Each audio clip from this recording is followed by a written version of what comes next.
What is going on, everybody? It's me, Severin7, and today I'm bringing you an absolute meta crusher, Simic Aggro. And here it is. This deck is just fast, it's furious, and boy, has it just been killing it in testing. Like, I have just been having no trouble at all with this. It's felt really, really strong. There has been a version of this going around, but my version is a lot lower to the ground and a little more unique. So how are we building this deck? So Xenomorph Amalgo is a 2-mana 1/3 with flying and landfall. Whenever a land you control enters, target creature has base power and toughness 3/3 until end of turn.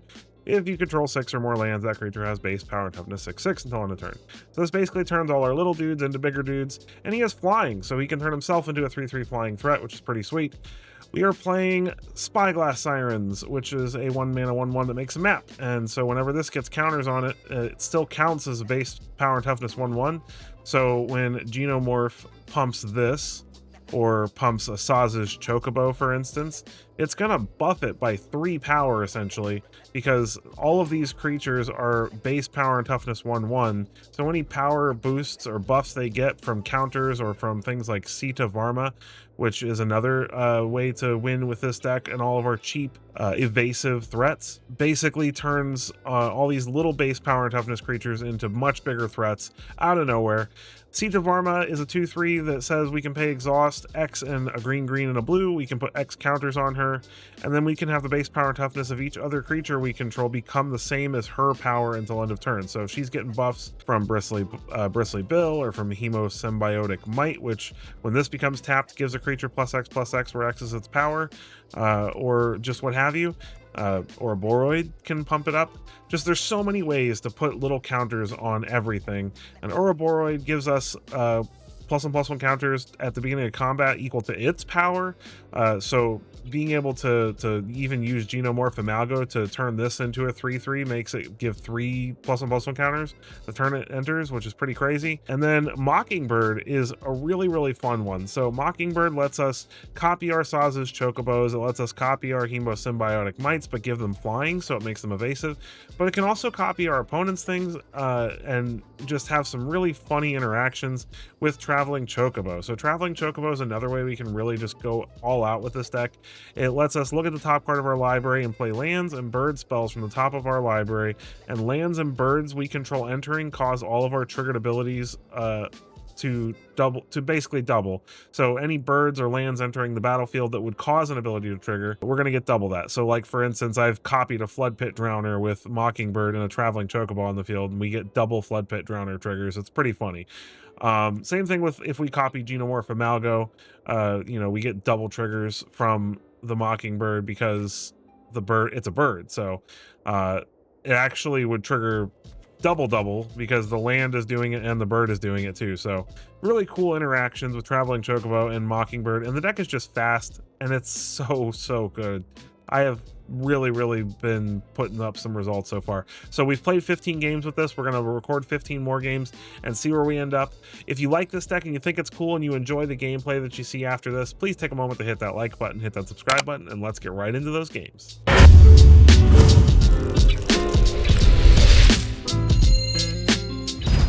Simic time when the living's easy. Playing against Flame Phoenix with the Elite Speak. Opponent's going first.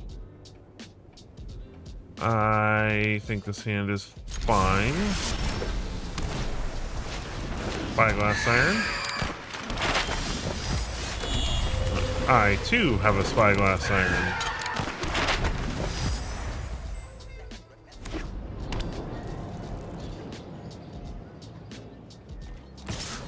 Opponent gets in. I'm gonna block. Not leave the mirror with things to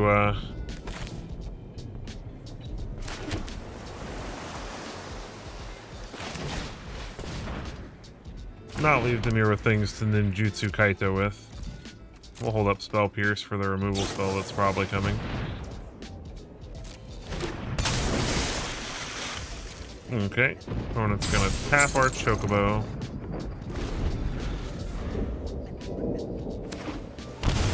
Watery Grave.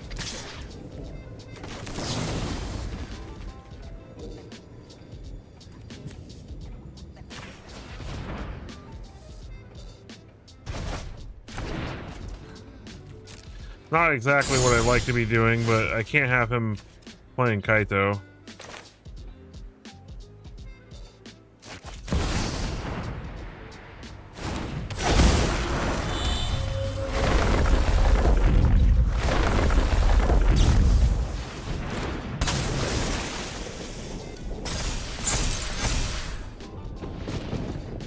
Okay, well, I'm gonna hold up Spell Pierce. He's probably gonna get Kaito down this time, but I mean, I should be able to attack it down this time.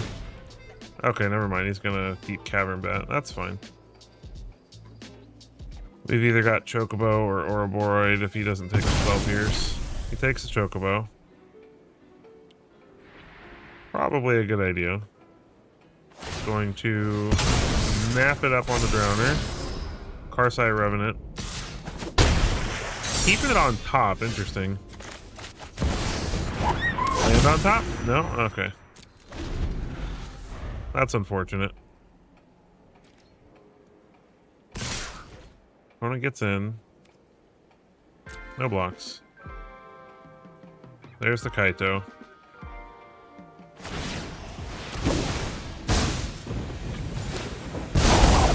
Honestly, though, not really a big threat because we can attack it down. Even if he finds a land here, we have Spell Pierce for any removal that he might have. Ouroboros on top, which is not great. That wasn't even the right target for that, I don't think. Control the fight. Control the outcome.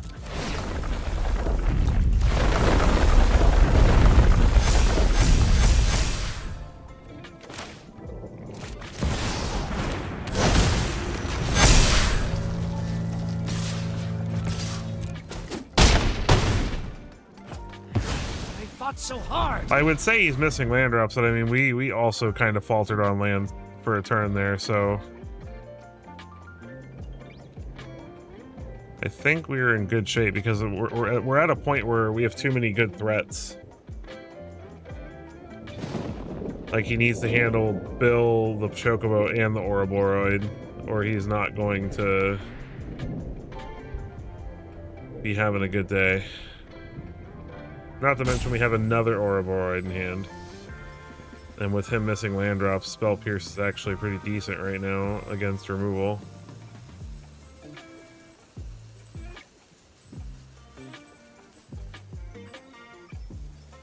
Got his thinking cap on.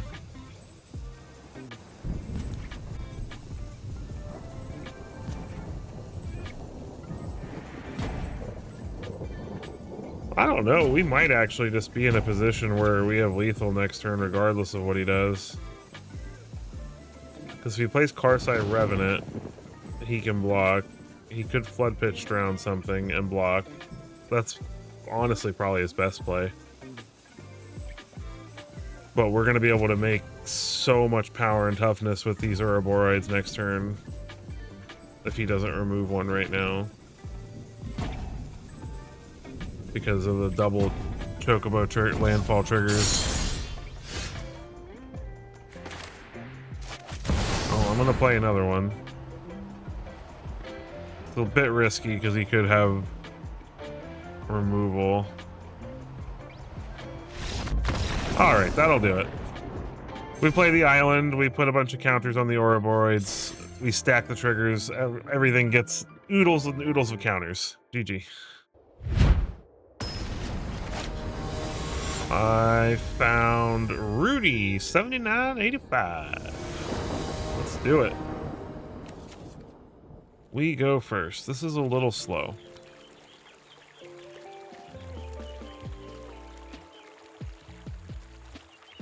I'm gonna try it though.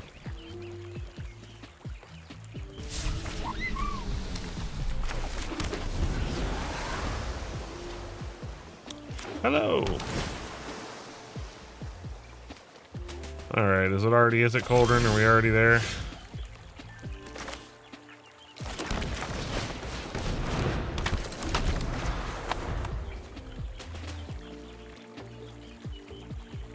We're pretty fast, so we might be able to beat Cauldron.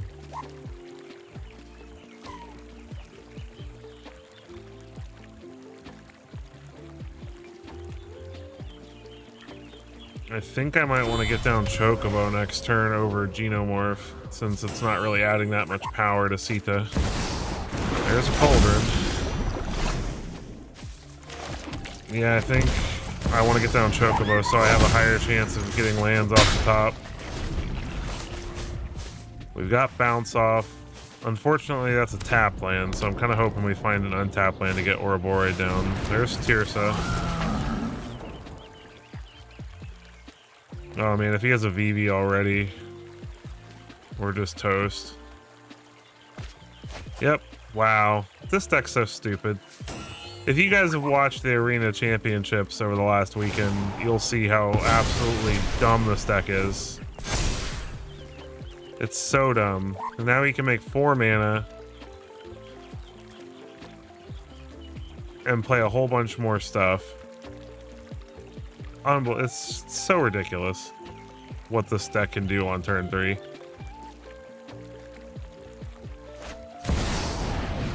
Oh, we're just gonna cast a VV. And a Marauding Mako. Okay, well, I mean, that's not the worst that could have happened. We still got some hope.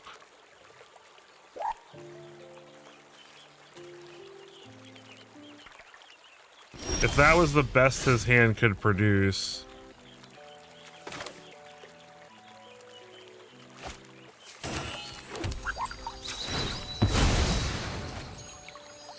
then maybe there's some hope.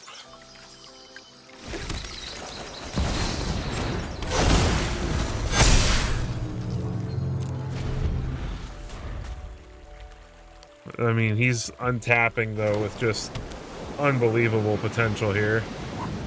There's no more creatures in the graveyard, so he can't add counters to anything except VV itself. Well, no, he can get counters on the Mako, too, by discarding things, so never mind. Here we go. Cross-Eidetic Memory, yep.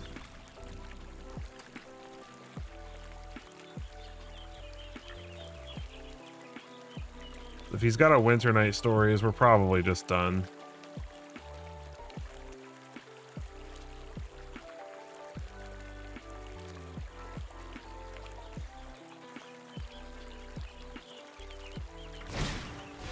Another Marauding Mako. He needs a stock up or a Winter Night Stories. He needs some card draw. Well, that helps.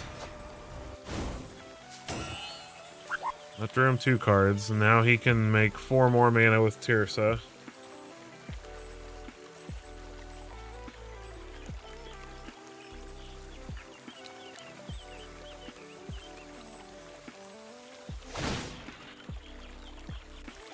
He's gonna let Profs go, put the counters on something. Probably a Mako. It's because it gives him the most triggers and mana. Opponent gets in.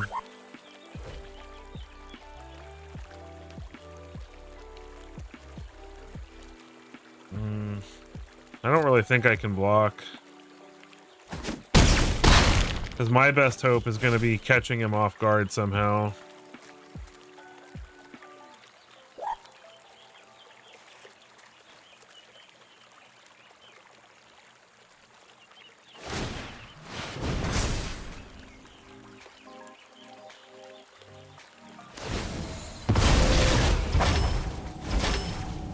Animated the Soulstone Sanctuary. Alright. How do I win?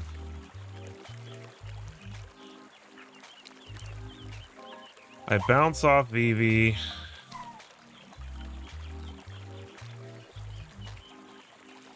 I think it starts with Genomorph.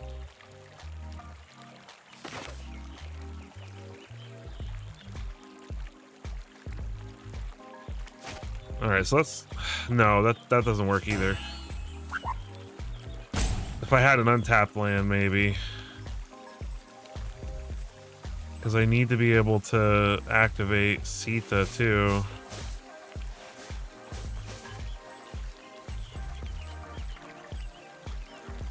Maybe not.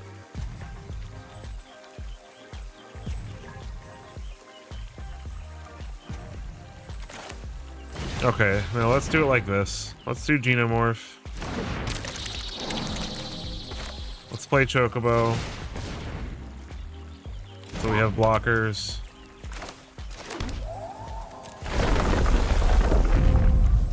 Let's make this a 3/3 and this a 3/3.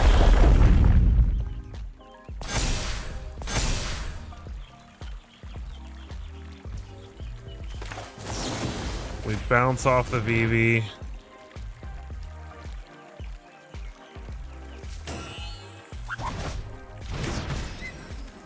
Everything gets +4/+4. Too short. Too short. And that's going to be enough short.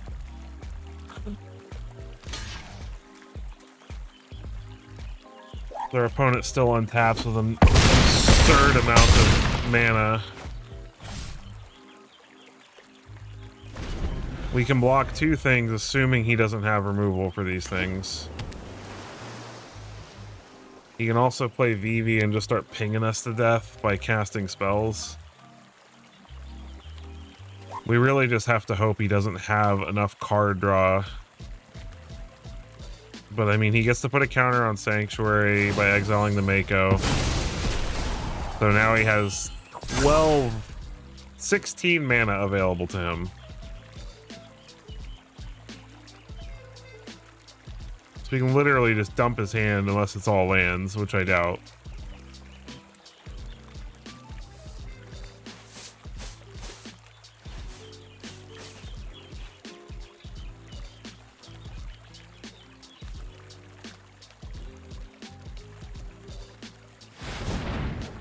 Or blue. Is he gonna play the Riddler? That doesn't even make a ton of sense because he could probably empty his hand and get extra draws off that, but if we can survive this turn, I think we're fine, but I just don't see how we do that. So he still has 8 mana available. He's going to combat.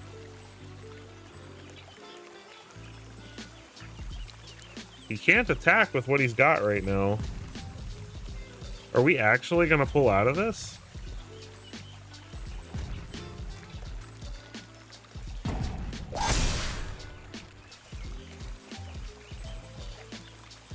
Because we're in a position where even if...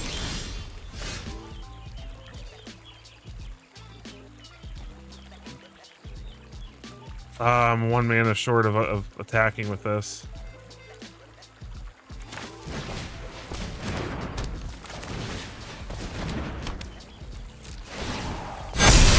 I mean, we just attack with everything, and he has to block with everything, or he dies, so... We still have 3 blockers, because I'm going to play Sita. Just to be safe. I think we pulled this off. It's definitely not over, because he can just play another Tirsa or something and go ham, but...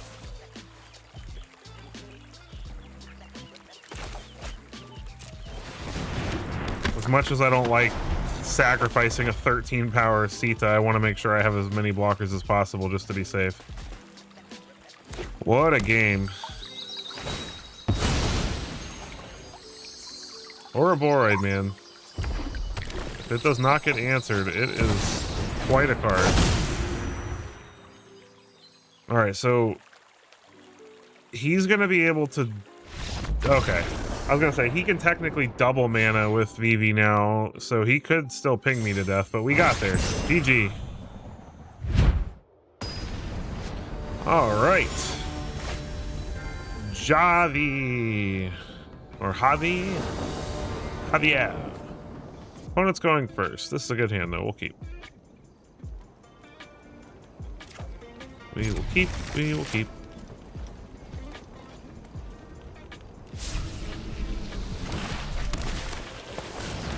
Bowser's Chocobo. Alright.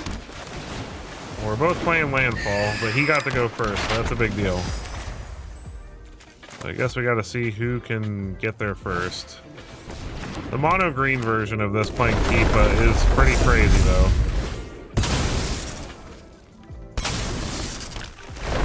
Double Chocobo here at the beginning is pretty good.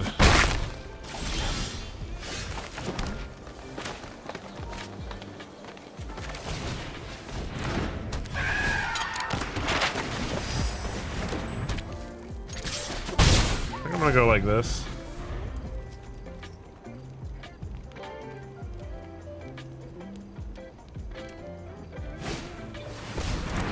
There's a Tifa.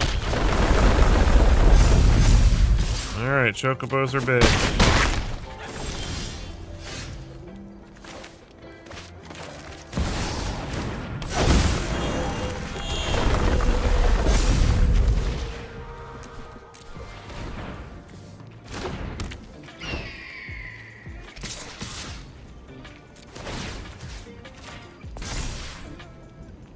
Let's go attacking. And then we could possibly win on the backswing here if he doesn't kill us this turn. Bristly Bill sucks if he's got a Fable. Oh my gosh. Okay, we're not dead.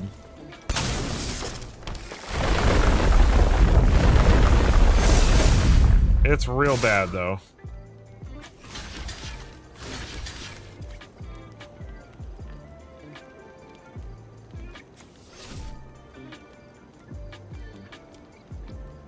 Yeah, we gotta block like this. Alright, is there any hope?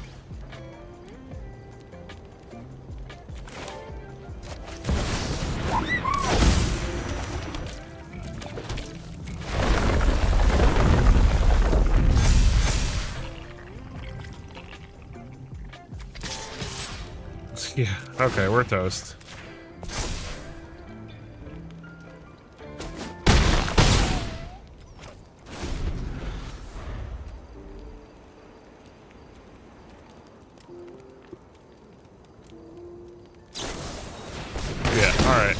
He got me. GG. They got to go first. If we'd gone first, I actually think we would have won that one. Aldrabum. Alundrabum. I'm sorry if I'm butchering your name. We go first. Sure.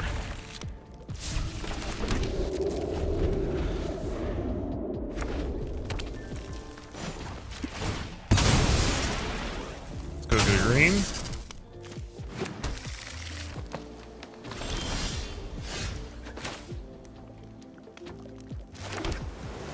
Play a Might. Hold up Spell Pierce.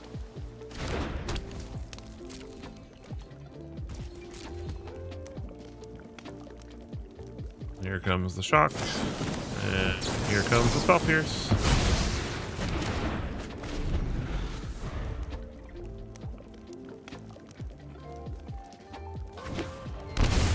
Foundry. And the Lightning Helix. Aww.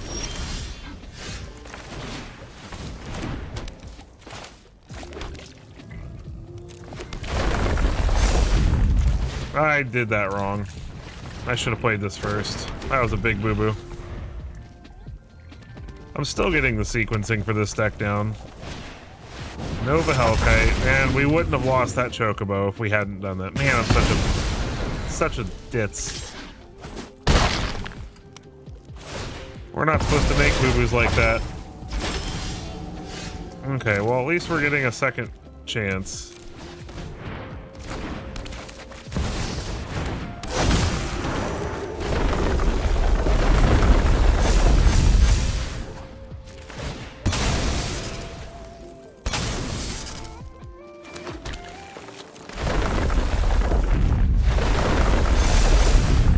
Throw both of these Chocobos out of range of Lightning Helix.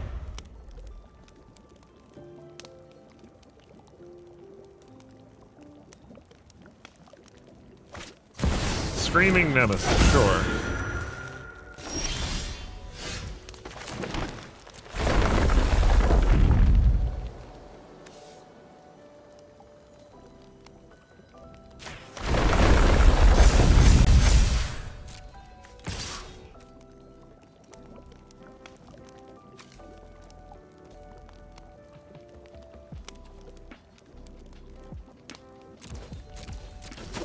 before.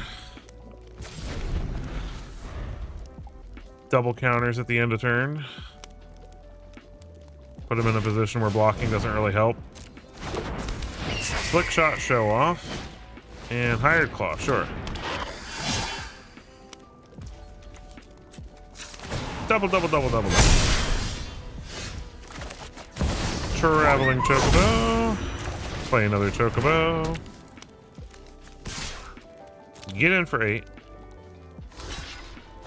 Ton of blocks. You got Ouroboros on top. And if he doesn't produce a flyer, we have a lethal threat in the air, so.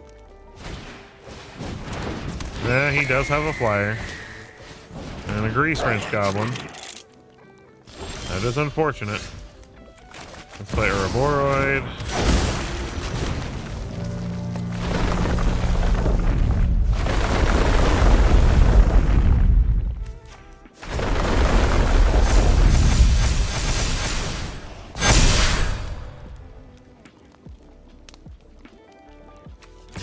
Guess we're just getting in with the flyer.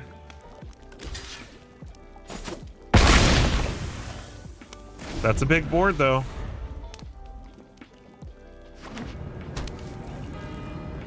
Tap land for the opponent and a Scoopy Doops. All right, GG's. Thankfully, we did not get too punished for that boo-boo early in the game. I am ready. It's Martum. Martum.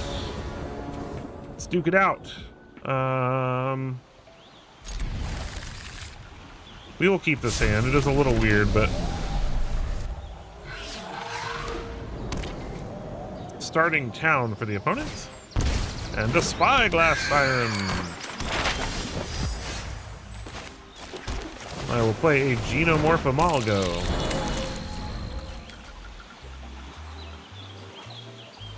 Opponent looks like they have removal for it.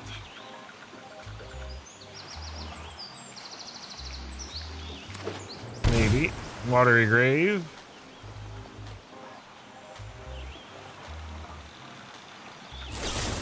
Shoot the sheriff. Ow.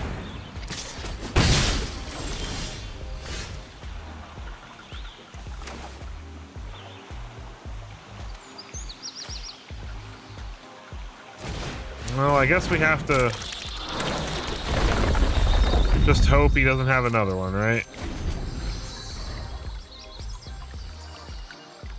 Because we need to be able to block Spyglass Siren here. We can't afford to have him ninjutsuing in Kaito right now. Spyglass Siren number 2, sure. And there's another removal spell.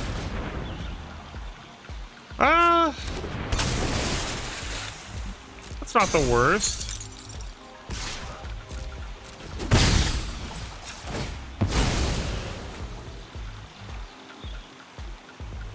Go fetch another green. Oh, it is a risk to play Chocobo.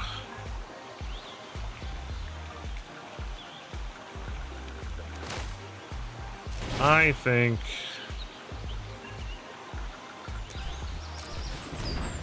we copy a Siren. Map.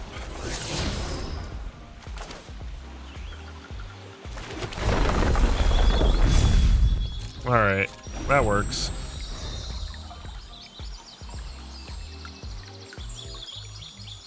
This gives us Spell Pierce and Bounce Off for this turn. Land for the opponent.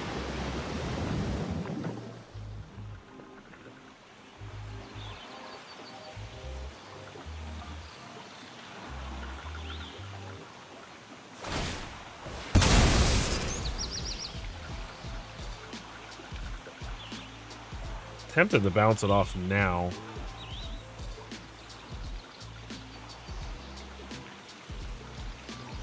I think I'm just gonna let it go. Trying to find the land, so they whiff. We can instant speed make our Siren a 3/3.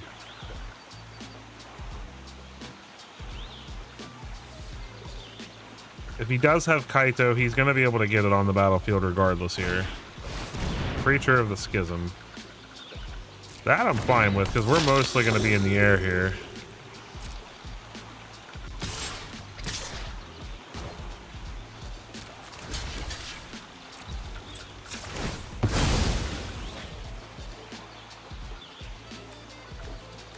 I think we go for another blue here.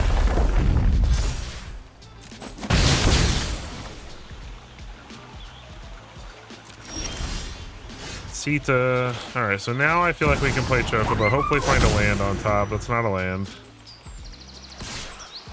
We'll get in with our Siren. Hold up, Spell Pierce, and bounce off.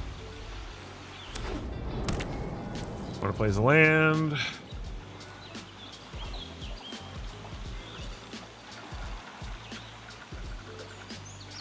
I might bounce off the Breach. Interesting.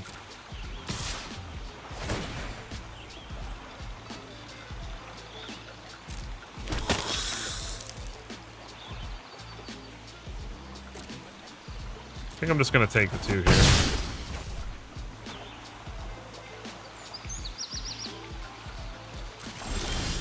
Land? Nice.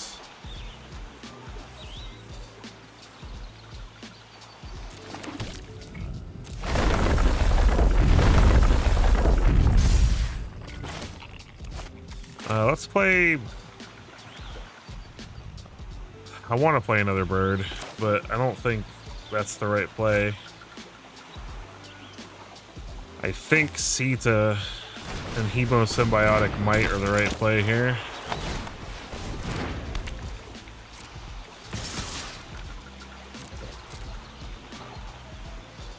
Get in.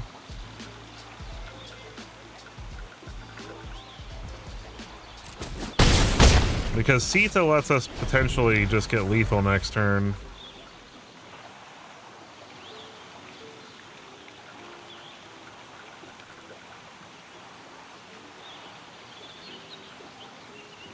See what the opponent has.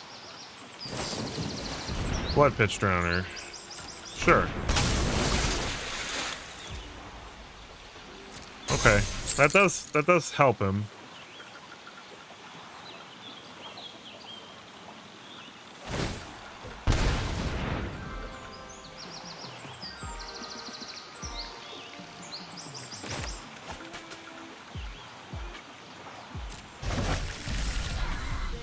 Okay, Mockingbird on top.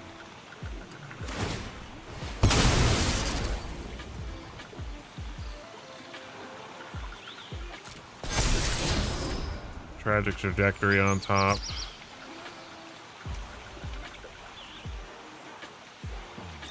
I think we're gonna bounce this Preacher.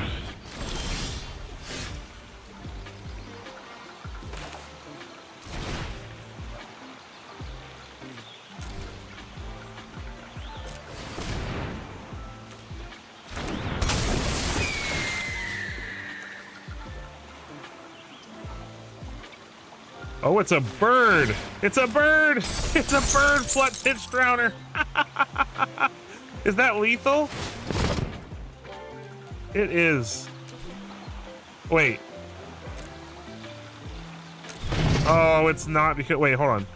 So let's say he blocks. That's gotta still be lethal, right? Because everything's gonna be 3 power.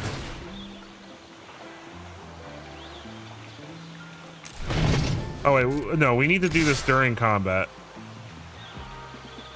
So full control.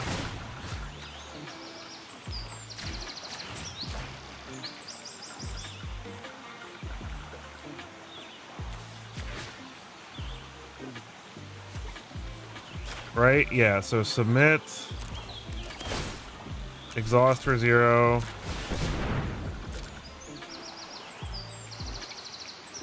I think I still messed that up. No, I didn't. Yeah, I did. Oh my gosh, okay. The sequencing is so weird. I messed that up. I needed to do it the other way around. The way the stack works on Arena can be really frustrating sometimes. If this was in paper, I would have been able to explain what I wanted to do much better, but... We're still fine. Like, we still win this match, but Unfortunately, not the turn I wanted to. So for future reference, you want to stack the triggers separately. Cool, so I can still copy. Yep, okay. Mockingbird is such an underrated card. GG. All right, it's JJ Gimu. Let's go. This deck is feeling sweet so far. All right, this looks good to me.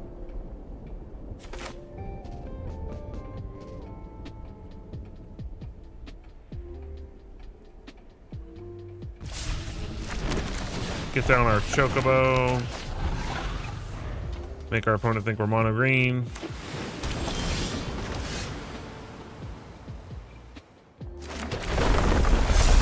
Surprise, we not mono green. Hopefully we find a land. That is not a land. That's unfortunate. Let's play another Imago. Probably getting countered. Get the counters out of the way because we'd like Bill to resolve, hopefully. Demolition Field, stock up. Well, we're probably getting board cleared here. Blue-white control is actually really good right now, so we might be in a little bit of trouble here.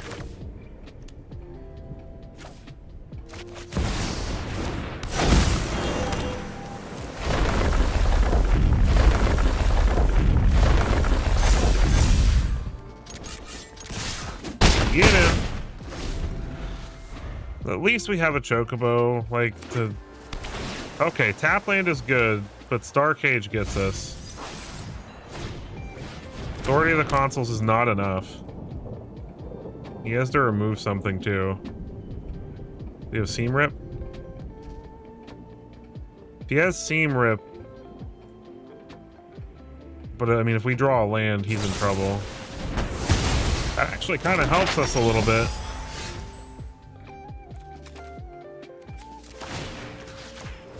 See if I can find a land here. That's not a land.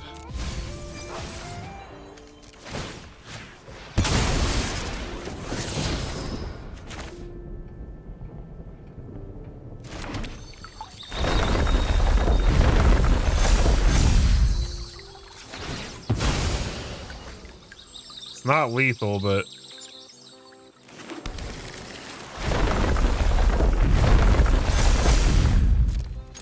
Too bad I don't have a Spell Pierce. He's at 1. So close to lethal. There is a Star Cage.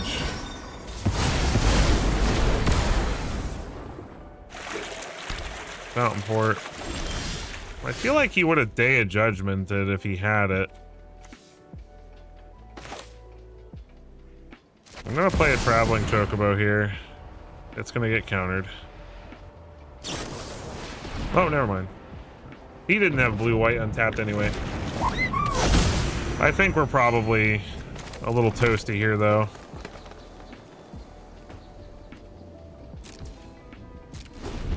I'm not gonna overextend if I don't have to. Get lost. Stock up. Yeah, this is just getting out of hand.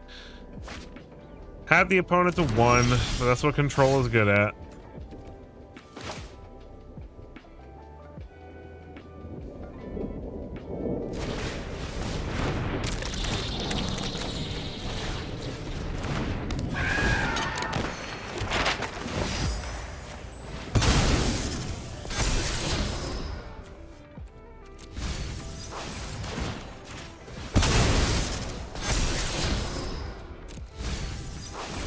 Problem is we need Spell Pierces and stuff and we just don't have it. Our opponent's gonna have board clears.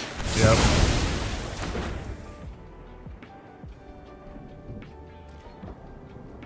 If we can run them out of board clears, then maybe. Rest in Peace doesn't help. I mean, it's not like Spell Pierce helps.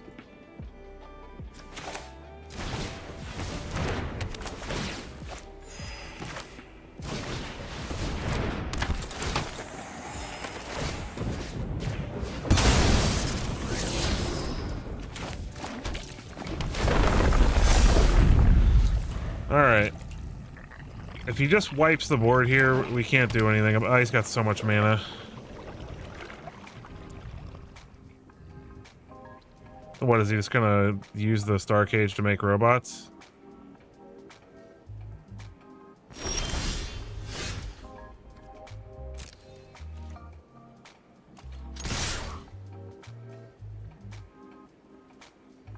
Anchorage. Okay. Gonna make robots. Oh, wait! Hold on, his Rest in Peace ruined that. And we could have had lethal. Oh my gosh. I didn't realize his Rest in Peace, and it just went through. It didn't give me a chance. Oh no. Oh, I'm so frustrated. We had lethal.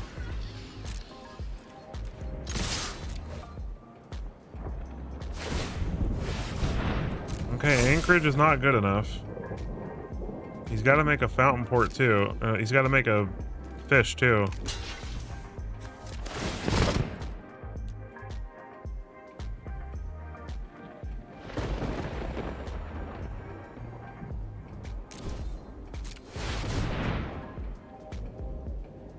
He has a Get Lost.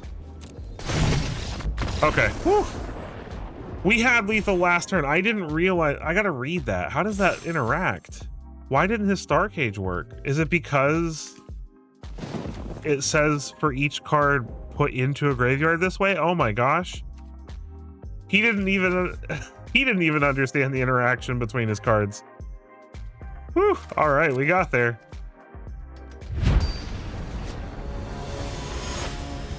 Ready against Chudy. All right, Chudy.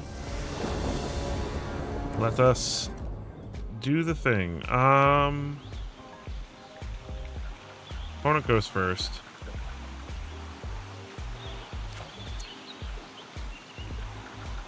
I'm gonna keep Elixir. Interesting.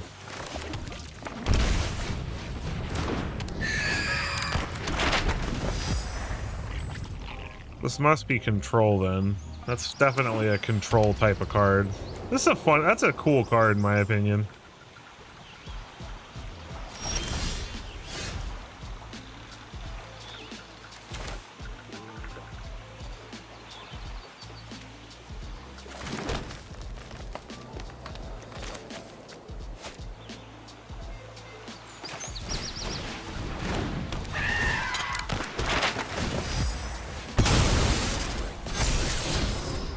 I don't think we want more cyan. I think we want some of our landfall stuff.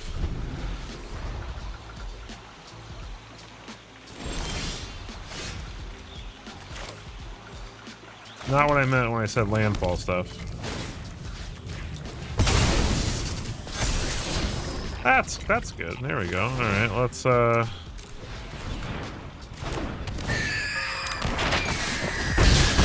have a feeling we're gonna get Star Caged or split up or something here. No? Opponent missing land drops. All right.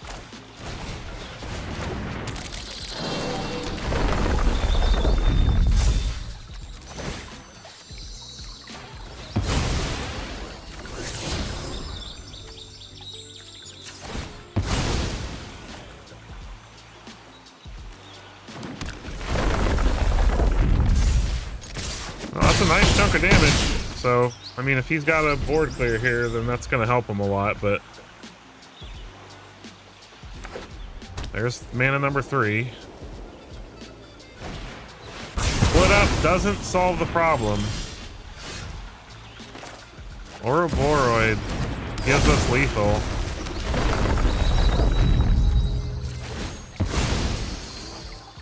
Very nice.